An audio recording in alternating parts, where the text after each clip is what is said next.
Welcome to The Explainer. Today, we're taking those massive, incredibly complex Brazilian government cybersecurity rules and, well, we're boiling them down into a totally clear, actionable survival guide. We're going to look exactly at how the nation defends its digital shield, zooming in on those massive systems that hold critical public data. Let's get right into it. So think about this. What actually happens when the government's digital shield is tested? Because we aren't just talking about a single office computer crashing here.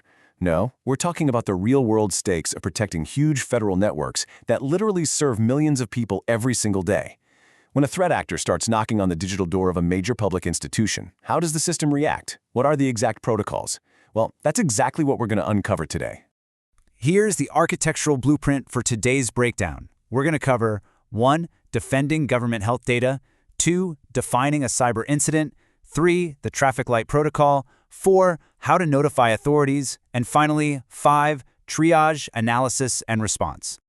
All right, let's jump straight into Section 1, Defending Government Health Data. You really have to wrap your head around the sheer scale of data processed by the Brazilian Ministry of Health. I mean, securing systems like Estudos absolutely demands rock-solid, strict guidelines. And the Ministry of Health doesn't just, make up its own rules on the fly. Legally, it's subordinated to the overarching guidelines set by the Institutional Security Cabinet of the Presidency of the Republic. You'll usually just hear it called the GSI. The GSI's Department of Information Security is the big boss here. They are the official body legislating on these matters to make absolutely sure that every single federal department is playing from the exact same defensive playbook. Now this is where it gets interesting, because all those dozens of bureaucratic norms are actually grouped into 3 really powerful pillars of defense. First up, you've got the GSI normative instructions, things like IN01, which strictly disciplines information security management right across the entire federal administration. Then, underneath that, you have specific internal rules. A great example is Estudos Portaria No. 2, which focuses heavily on IT management and change procedures. And finally, they integrate the globally recognized ISO 27000 family. We're talking standards like ISO 27001 for security management and ISO 27799, which is custom-built for health informatics. So it's this robust, multi-layered approach to make sure literally no base is left uncovered. Moving right along to Section 2, Defining a Cyber Incident. Okay, so we need to get highly specific for a second about what actually triggers an alarm in a massive federal network. If we look at Decree 10748, a cyber incident is officially defined as an event compromising the availability, integrity, confidentiality, or authenticity of information assets. But hey, here is the absolutely crucial takeaway. The second half of that definition says an attempted exploitation counts too.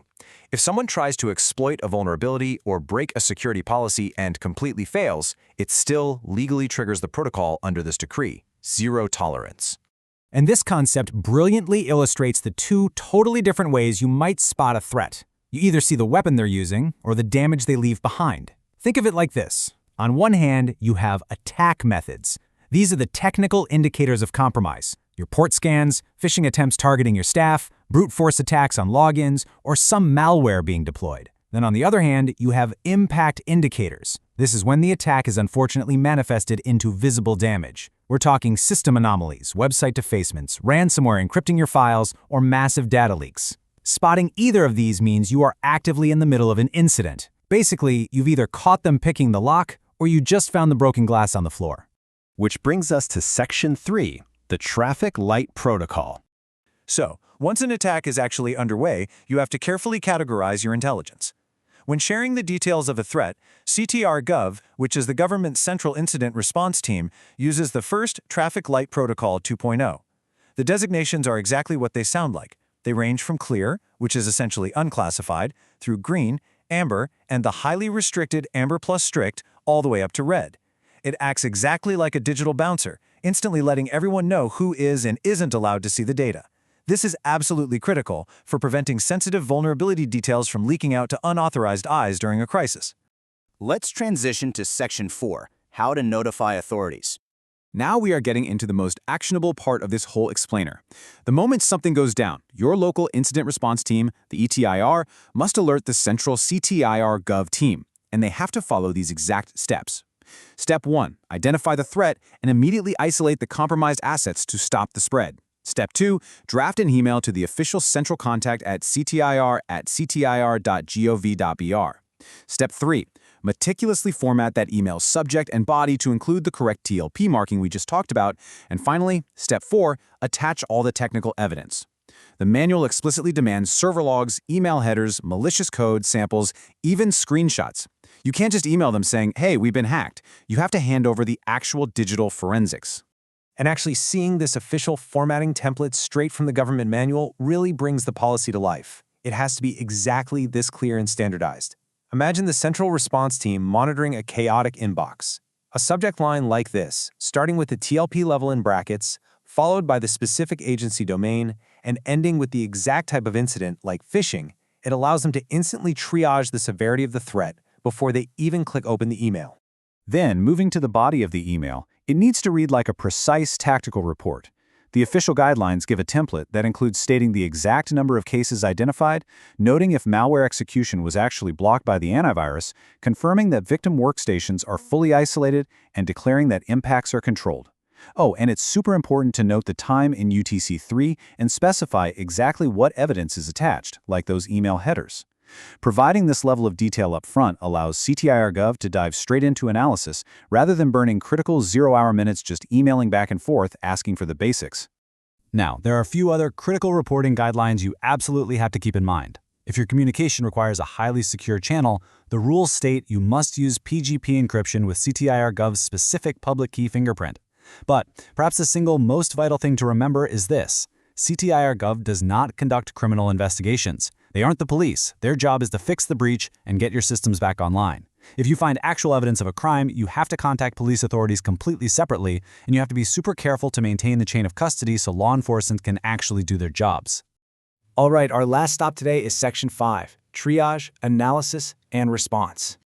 Let's map out what happens on the back end the second you hit send on that encrypted email. Your prompt notification kicks off a highly structured lifecycle. By minute 1, your email arrives. By hour 1, the incident immediately goes into triage and prioritization. They're basically asking, what's the impact scale here? Is this a minor web defacement, or is DataSys health data actively at risk? Around hour 4 comes the deep analysis, where they leverage all those logs and headers you smartly attached earlier. And by day 1, this triggers the coordinated response phase. This is where CTIR-Gov directly guides your local agency on how to contain the threat and ultimately restore your normal services. Throughout this whole chaotic process, a unique tracking number is assigned to your case. It's usually formatted with the agency name and a specific ID number. That tracking ticket right there, that becomes the single source of truth for all interactions moving forward. In fact, the manual mandates that this specific number must be referenced in absolutely all communications. It ensures that no matter how crazy things get during a cyber attack, the coordination between your local IT team and the Federal Response Center stays perfectly organized and documented. So, the laws are written, the ISO standards are established, and those email templates are ready to go. But let's be real for a second. Protocols only work if the people on the front lines actually know how to use them. When a sophisticated zero-day exploit bypasses your initial defenses at 2 in the morning, is your team actually ready to activate the shield, or are they going to be running around frantically scrambling for a manual? I challenge you to run a drill this week and make sure your public sector fortress actually holds strong. Thanks so much for joining me on this explainer, and keep learning.